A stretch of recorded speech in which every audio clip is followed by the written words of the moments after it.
শয়তান আল্লাহকে চ্যালেঞ্জ দিয়েছিল, আল্লাহ আপনি তো জান্নাতে ঢোকাতে পারবেন না, এতগুলো জান্নাত কেন বানালেন? জাহান্নাম আরো বেশি হলে ভালো হতো। আল্লাহ বললেন কেন?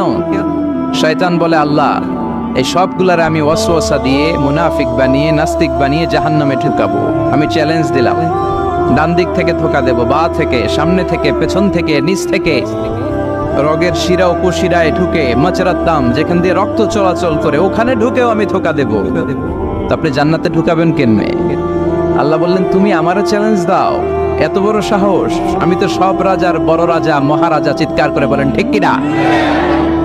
মহারাজার সাথে চ্যালেঞ্জ দেয়া যায় না।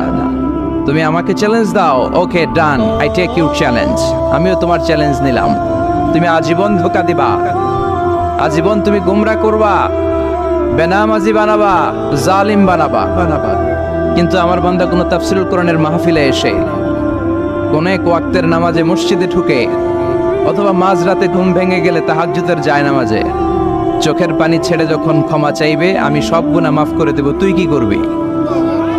চিৎকার করে পড়েন আল্লাহু আকবার। এজন্য ভুল নাই এমন কোনো মানুষ নাই, ভুল হয়